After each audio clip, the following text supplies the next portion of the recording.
Picture this. Someone's laying in their bed doom scrolling. A crowd's waiting to see the Mona Lisa, and people are filing into the cinema to see the next big movie. The consumption and creation of art has been something ever present in the human experience. From drawings on cave walls to theatrics made for the masses, we as humanity have always felt a call to create, a call to experience.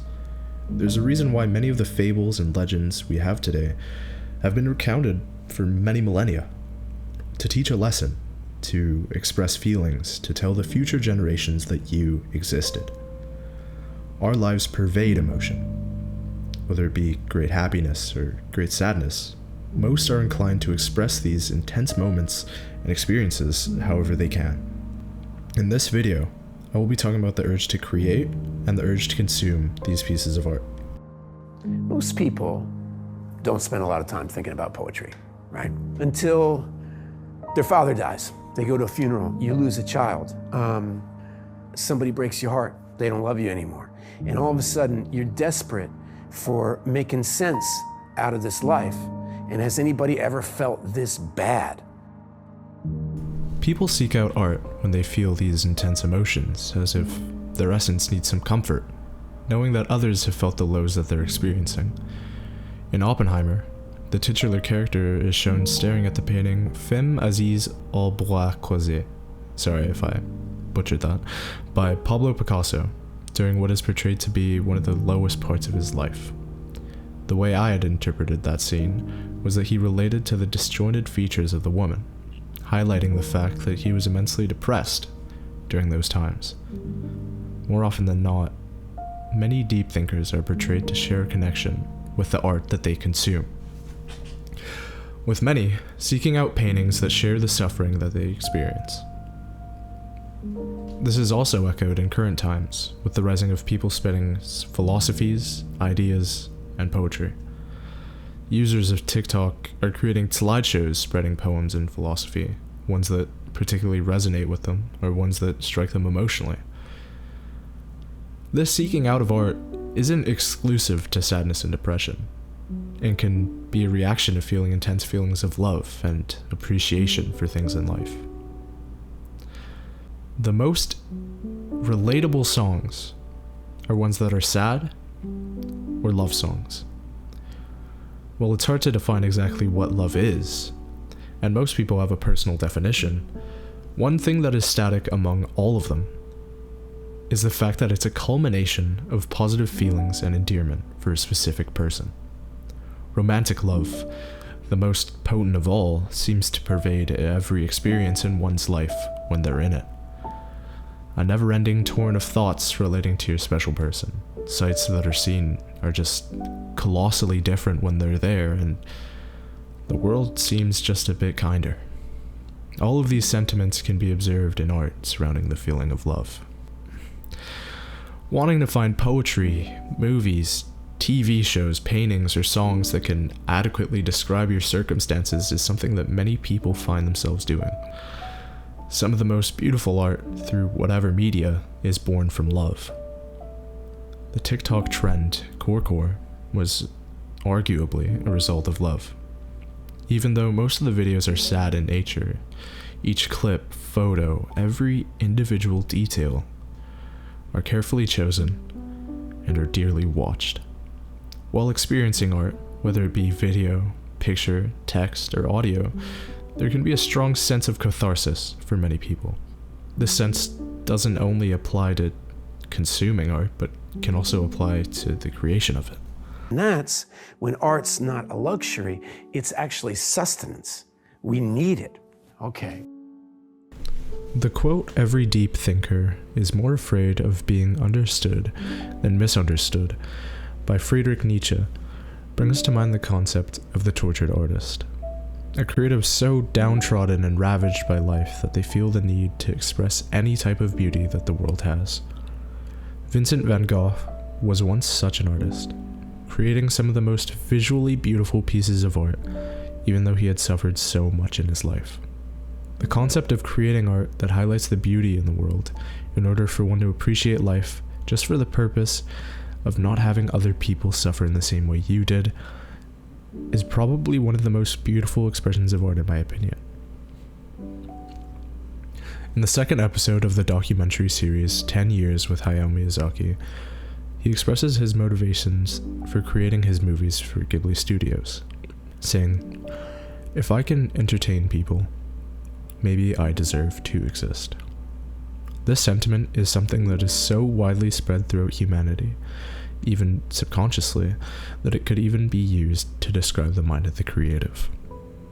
The psychologist Carl Jung and the philosopher Friedrich Nietzsche both assert, in their own way, that the creation of art has a healing property on the soul.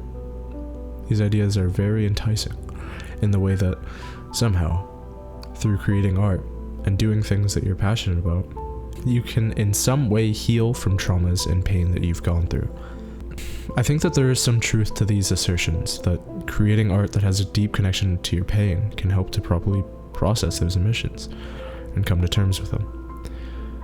The projection of yourself into your art, whether it be intentional or not, can leave one with a certain view of who you are or who you were. People desperately want to leave their mark on the world, on history.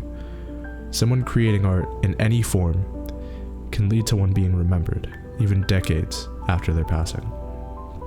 In the same way that people want to create families to preserve themselves and pass on their genes, some would want to create art and pass on their ideas and experiences. The concept of meaning has a deep relationship with creation. Each person has a different view of the world, of meaning. The creation of art can also be seen as a way to convey the lens that one views the world through, to leave a trace of how the creator saw something. Some may create art in order to preserve something of themselves, to preserve their moments, their love, their sorrow. This preservation of love and sorrow is especially evident in paintings, as one had to painstakingly paint every little detail of the subject, whether it be a person, place, or thing. One must love what they see so deeply in order to spend that much time obsessing over the smallest intricacies of someone or something. The opposite can also be true. One can be haunted by something that they just feel the urge to put it to canvas. Creation of art is so intimate. In a way, the viewer of the piece is peering into the depths of the creator's psyche in a way that can sometimes be chilling. However, this creation, this leaving one's emotions in whatever they create, can lead to some of the most profound realizations of oneself. Love. And the real answer is, you love those to whom you give. Right? And his point is, if I give something to you, I've invested myself in you. Right? Now that part of me has become in you, right, there's part of me in you that I love. You may ask, why the hell is any of this important? Why is it that so many people who identify with art and speak of its benefits come off as pretentious? While I don't necessarily have the answer to the latter, I believe that consumption and creation of art is important because it has the capacity to keep one alive. For the longest time, particularly in young men, being emotional or vulnerable was seen as a sign of weakness. Art and the appreciation of it was a way for these men to express their emotions without being seen as weak. While there was a negative stigma around some expressions of art, such as theater, the majority of art creation was seen as a positive for men. Women, long seen for their emotionality, have some of the most emotionally charged poetry and writing that I've ever experienced. Sylvia Plath, one of my favorite poets, has written poetry that has changed my view on life multiple times. This rethinking of one's ways, reframing of one's views, is what I would argue is one of the best results of artistic expression. Many times, people have troubles regulating their egos and gaining perspective on themselves through introspection. Art can help one do that. Try and introspect into themselves, try and improve themselves in order to be the best version of themselves. This introspection can be done via the creation and consumption of art. Many artistic minds don't fulfill their talent or utilize it. And I believe that having a lackadaisical approach to art can mean the deprivation of beauty from artistic expression. While some may have a nihilistic approach to art, saying, it doesn't necessarily mean anything. I think that it can still provide sights to see, and very beautiful ones at that. All in all, art can be one of the greatest coping mechanisms, providing one solace when in a dark place, and can be a brief respite during hard times. And perhaps the most interesting and beautiful part of art is the fact that it's specific to you. Every interpretation can be different. Every thought, every intention can come across differently to each person that beholds the art. I truly believe that art is important. While I may not be the most versed in art, I might not be the most educated about art, I think that that makes me even more qualified to tell you why it's important. I want to thank you for watching this video to the end, if you have. And I would really appreciate it if you could maybe, like the video and possibly even consider subscribing to me. This video is probably going to be the most serious video I'll end up making for this channel for some time. And the next video I'll make definitely is going to be a lot more lighthearted. I hope that you can stick around till then. Once again, thank you for watching this video, and I hope that you enjoyed it as much as I enjoyed making it. I'll see you guys in the next video.